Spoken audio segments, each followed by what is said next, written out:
The moment her scream cut through the glittering ballroom, everything stopped. Crystal glasses froze mid-air, conversations died on trembling lips, and the soft music dissolved into silence as all eyes turned toward her, the powerful CEO, standing at the center of it all, her hand trembling, her face drained of color. Her diamond ring, her priceless, one-of-a-kind engagement ring, was gone. And within seconds, her gaze hardened. Her eyes locked onto a small boy standing beside his father. That was the moment everything began to fall apart. If you believe in kindness, second chances, and the power of truth, take a second to like this video, share it with someone who needs a reminder of humanity, comment your thoughts, and subscribe to Kindness Corner. Stories like this deserve to be heard. The Grand Charity Gala had been a symbol of success, elegance, and influence. The CEO had built her empire from nothing, rising through years of struggle, sacrifice, and relentless ambition. Tonight was supposed to celebrate that journey. The hall shimmered with golden lights, laughter echoed off polished marble floors, and powerful people mingled under chandeliers that sparkled like stars. Among the guests stood a man who didn't quite belong in that world. He wore a modest suit, slightly worn at the edges, but carefully pressed. His name was Daniel, a single father who had spent years working double shifts just to give his young son, Ethan, a decent life. Tonight, he had been invited not for status, but for his quiet generosity. He had once helped organize a small fundraiser that unexpectedly saved the company thousands. It was a rare recognition, and he had brought Ethan along, wanting to show him a world far removed from their everyday struggles. Ethan clutched a small book to his chest, his wide eyes absorbing everything around him.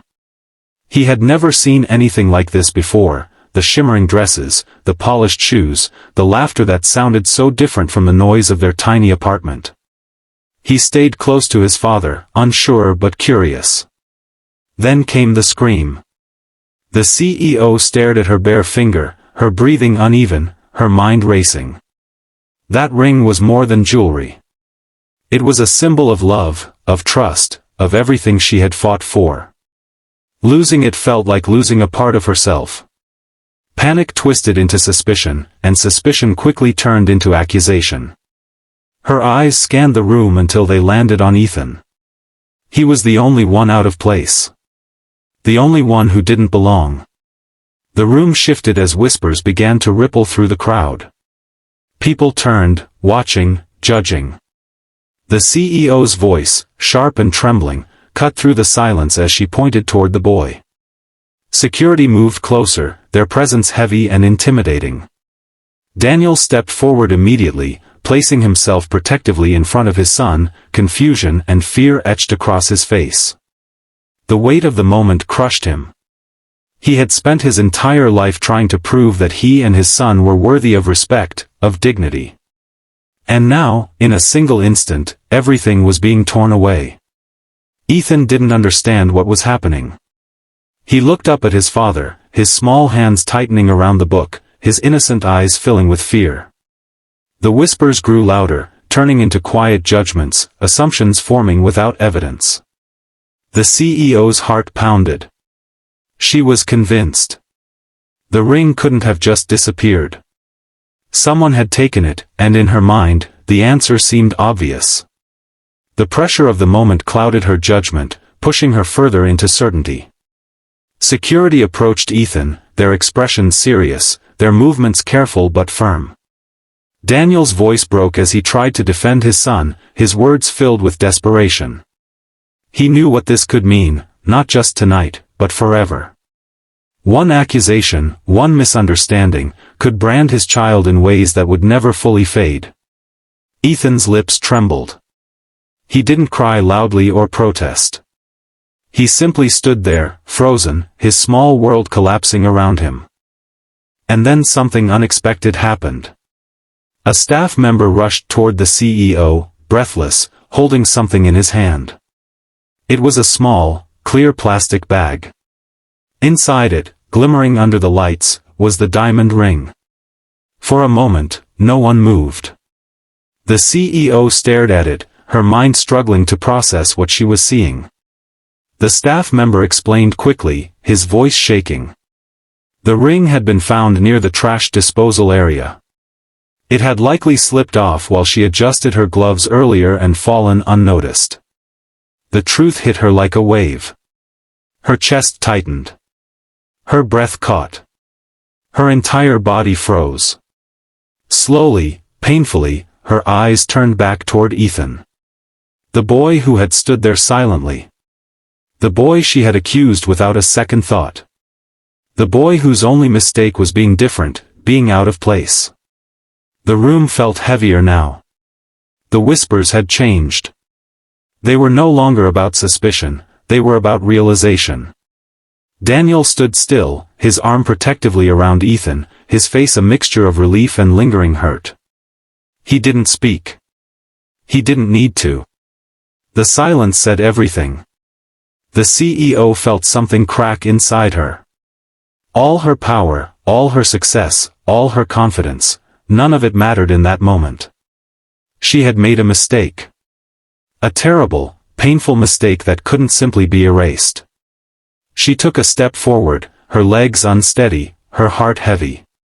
The ring, now back in her hand, felt different. It no longer symbolized strength or achievement. It felt like a reminder of her failure. She looked at Ethan, really looked at him this time. Not as an outsider. Not as a suspect. But as a child. A child she had hurt. Her voice, when it finally came, was soft, fragile, nothing like the commanding tone she was known for. She apologized, not just with words, but with the weight of genuine regret. She acknowledged her mistake, her assumption, her failure to see beyond appearances. The room remained silent, watching. Daniel's expression softened slightly, but the pain didn't disappear. Trust wasn't something that could be rebuilt in a single moment. But he nodded, accepting the apology not for himself, but for his son. Ethan hesitated, then slowly nodded too. His innocence, his quiet strength, spoke louder than any words could. The night didn't return to what it had been before. The laughter didn't come back as easily. The sparkle felt dimmer. But something more important had taken its place. Understanding. The CEO spent the rest of the evening differently. She didn't stand at the center of attention. She moved quietly, reflecting on what had happened, on how quickly judgment could replace empathy, on how easily power could blind someone to the truth. And in the days that followed, she made changes. Not grand, public gestures for attention, but meaningful ones. She reached out to Daniel, offering opportunities, support, not out of pity, but out of respect. She invested in programs that focused on fairness, on giving chances to those often overlooked. But most importantly, she carried the lesson with her. Because some mistakes leave marks that never fully fade, but they can shape who we become. Before we reach the end of this story, take a moment to comment one word: kindness, if you believe the world needs more understanding and fewer assumptions. Ethan never forgot that night. Not because of the accusation, but because of what came after. Because he saw something rare, someone powerful admitting they were wrong. Someone choosing to grow instead of hide behind pride. And Daniel held on to that moment too. Not as a wound, but as a reminder that even in the darkest situations, truth has a way of rising to the surface. The diamond ring was eventually placed back on the CEO's finger, but it never felt the same again. It wasn't just a symbol of love anymore. It was a reminder, a quiet, constant reminder to look deeper, to listen more, and to never let assumptions define a person's worth. If this story touched your heart, don't scroll away. Like this video, share it with someone who needs to hear it, and subscribe to Kindness Corner for more stories that remind us what truly matters. Because sometimes, the most valuable things we find aren't lost in the trash. They're found in the moments that change us forever.